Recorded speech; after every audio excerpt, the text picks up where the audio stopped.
요즘 봄이 오면서 봄맞이 대청소 시작하시는 분들 많이 있으시죠? 하지만 무턱대고 한다고 되는 게 아니라고요. 계획을 탄탄하게 세워야 힘과 시간을 절약할 수 있습니다. 자, 그럼 지금부터요, 현경 언니와 함께 신나게 대청소 시작해 보시죠.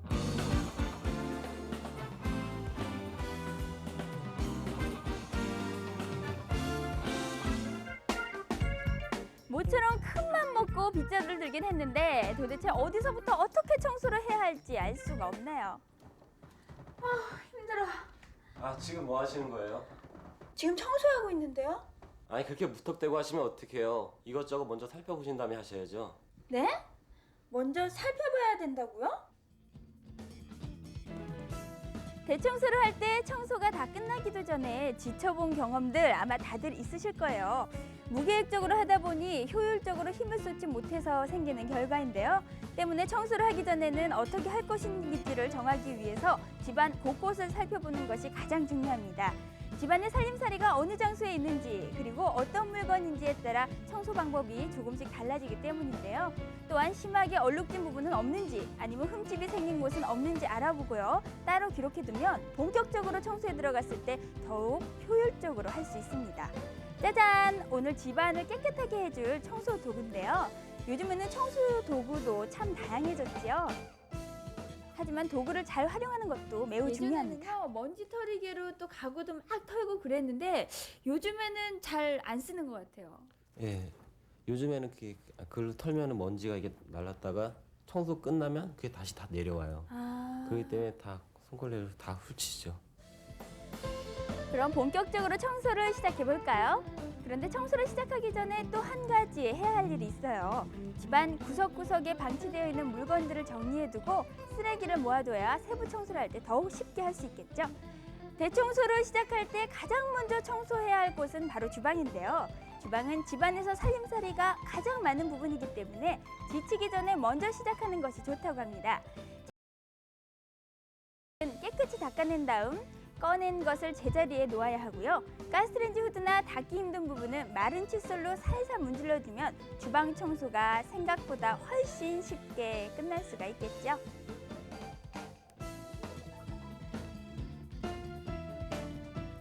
가스레인지 뒤의 벽에도 기름이 튀어서 묵은 때가 끼기 쉬운데요. 이때는 랩이나 호일을 벽에 씌워두면 기름이 벽에 직접 튀는 것을 막아줄 수가 있습니다. 이런 것이 바로 간단한 생활의 지혜 아니겠어요? 자, 이제 거실로 나가볼까요? 평소 전등갓은 잘 안 닦게 되는데요. 이렇게 먼지를 닦아주면 전구를 갈아 끼우지 않더라도 집안이 환해진답니다. 이제부터 이 큰 유리창을 닦을 건데요. 엄두가 안 나요. 어디부터 어떻게 닦아야 될지 모르겠거든요. 우선 창틀을요. 네. 창틀을 먼저 닦아주시면 되거든요. 아, 창틀을 먼저요? 예.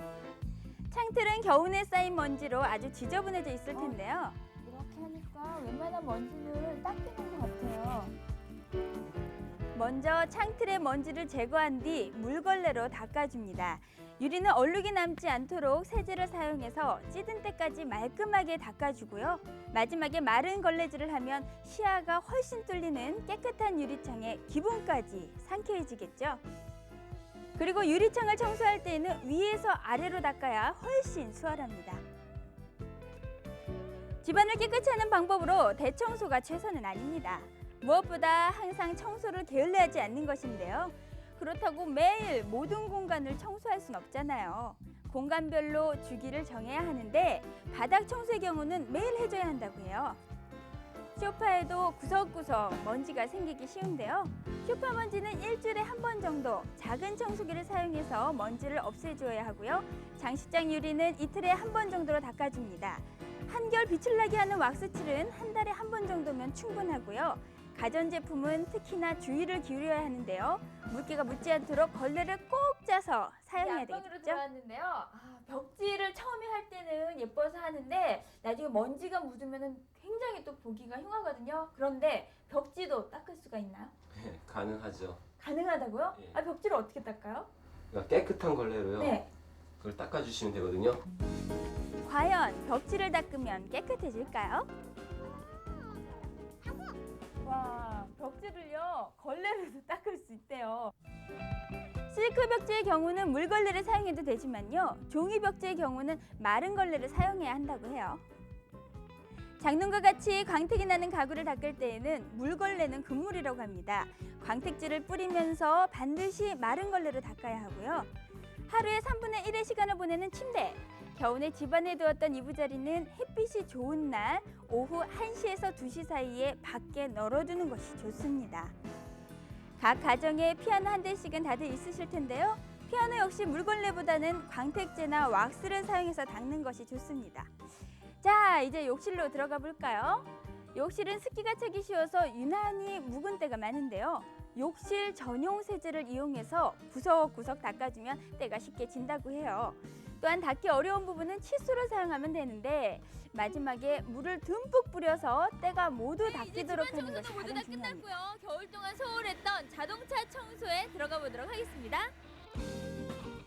많은 분들이 외부 세차는 열심히 하지만 내부를 청소하는 데는 인색한 편인데요. 겨우내 꽁꽁 닫아두었던 차 안은 먼지와 냄새로 찌들기가 쉽습니다. 때문에 봄에는 꼭 빼먹지 말고 내부 세차를 하는 것이 중요할 텐데요. 세차를 아주 열심히 하고 계신데요. 오랜만에 세차하시는 분들 계시잖아요. 그런데 그럴 경우에 세차할 때 좀 유의해야 될 사항이 있을 것 같아요. 세차하기 전에 네. 먼저 외부 세차보다 내부 세차가 많이 중요합니다. 왜냐하면은 여기 먼지 같은 경우도 많기 때문에 호흡기에도 많이 안 좋을 수가 있기 때문에요. 그리고 히터나 에어컨을 틀 때도 먼저 환기 먼저 시켜 주신 다음에 그런 다음에 틀어 주시면은 좋죠. 오랫동안 사용하지 않았던 에어컨은 갑자기 가동하게 되면 호흡기 질환을 유발할 수 있습니다. 그렇기 때문에 미리 문을 활짝 열고요. 환기를 시켜두는 것 절대로 빼먹으면 안 되겠죠? 오늘 봄맞이 대청소로요. 집안과 차 안 구석구석을 아주 깨끗하게 정리를 해봤는데요. 항상 이렇게 깨끗한 환경 속에서 생활하는 것이 좋겠죠? 자, 이제부터는요. 집안과 차 안에서도 봄 향기를 듬뿍 느껴보시기 바랍니다.